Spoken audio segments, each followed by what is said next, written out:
আপনাদের যখনই দই খেতে মন চাইবে আপনারা কিন্তু বাড়িতে খুব সহজেই এই রকম টক দই বানিয়ে নিতে পারবেন।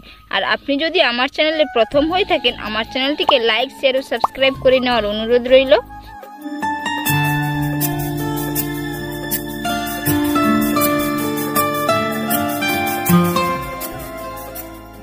নমস্কার বন্ধুরা, প্রতিদিনের মতো আজকেও চলে এসেছি রান্নাঘরে। আজ আমি আপনাদের সম্পূর্ণ একটা ইউনিক রেসিপি করে দেখাবো আপনারা বাড়িতে কিভাবে এই গরমে টক দই বানাবেন।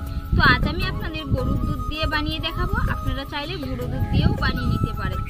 তো পুরো ভিডিওটা দেখতে থাকুন, আশা করি আপনাদের ভালো লাগবে। আর এই গরমে মন শরীর সবই ভালো রাখার একটি রেসিপি।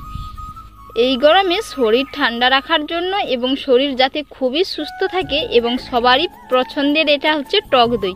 আপনারা বাড়িতে কিভাবে টক দই বানাবেন এর জন্য আমি চুলার মধ্যে কড়াই বসিয়ে 500 গ্রাম গরুর দুধ নিয়েছি। আর দুধটাকে ভালো করে আমি জাল করে নেব। তো 500 গ্রাম গরুর দুধ আমি জাল করে 400 গ্রাম করে নেব। ফুল ফ্যাট যুক্ত দুধটা নিয়েছি।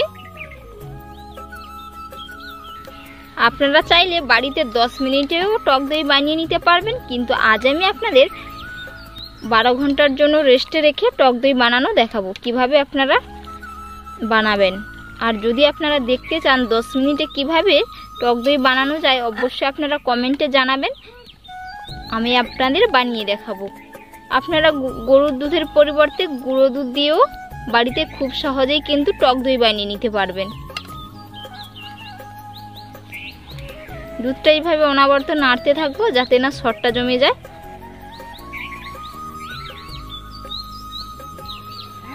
আপনারা যে কোনো দই বসান ওর মধ্যে কিন্তু টক দইয়ের দরকার হয়। মিষ্টি দই বানাতে গেলেও টক দই লাগে এবং টক দই বানাতেও টক দই লাগে। তো এখানে আমি ছোট চামচের 2 চামচ মাপে টক দই নিয়েছি। দইটার ভালো করে আমি জল ঝরিয়ে নেব।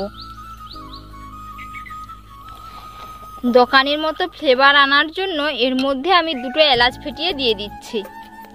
এলাচটা পুরোপুরি অপশনাল, তো আপনারা চাইলে নাও দিতে পারেন। এইভাবে 5 মিনিটের মতো দুধটা জাল করে নিয়েছি। এবার আমি এটা নামিয়ে নেব। এইভাবে ভালো করে নাড়িয়ে নেব। দুধটা আমি কিছুটা ঠান্ডা করে নেব।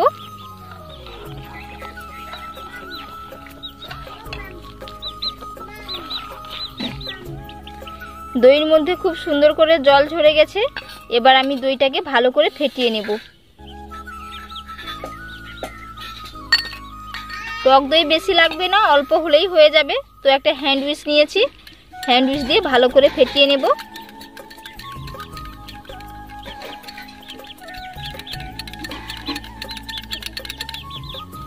ভালো করে ফেটিয়ে নিয়েছি দইটা। দেখে নিশ্চয়ই বুঝতে পেরেছেন কতটা স্মুথ হয়েছে।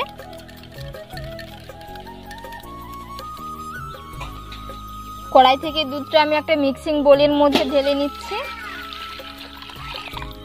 দুধটা অনেকটাই ঠান্ডা হয়ে গেছে। তো আঙুল সইছে এইরকম উষ্ণ গরম আছে, এর মধ্যে আমি টক দই দিয়ে দেব।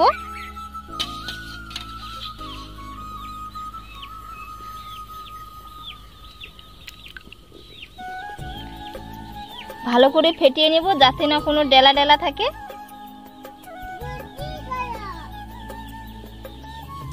আর আঙুল সইবে, উষ্ণ গরম থাকবে, এর মধ্যে কিন্তু দই দিতে হবে, না হলে দুধটা কেটে যাবে যদি খুব বেশি গরম থাকে।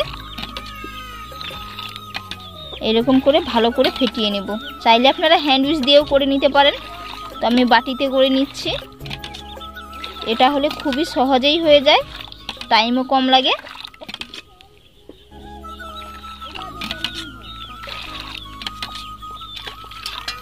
আর দইটা আমি জমানোর জন্য পুরো একেবারে সন্ধ্যার সময় বসে গেছি। যে কোনো টাইমে আপনারা বানিয়ে নিতে পারেন।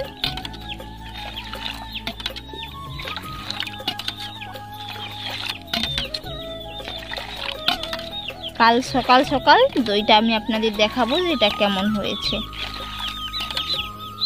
টক দই বানানো একেবারেই সহজ পদ্ধতি।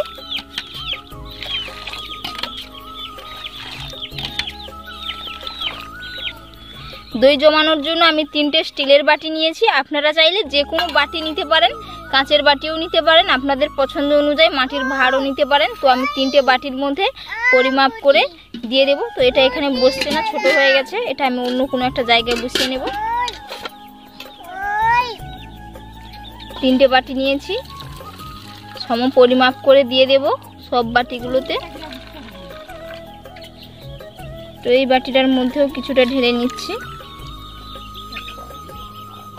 এই যে একটা ঢাকনা লাগিয়ে দিচ্ছি, দিয়ে উপরে একটা টাওয়াল চাপিয়ে রেখে দেব। পরের দিন সকালে আমি আপনাদের দেখাবো যে এটা কেমন হয়েছে। 12 ঘন্টার জন্য রেস্টে রেখেছিলাম। তো দেখে নেব এবার দইটা কেমন ভাবে জমেছে।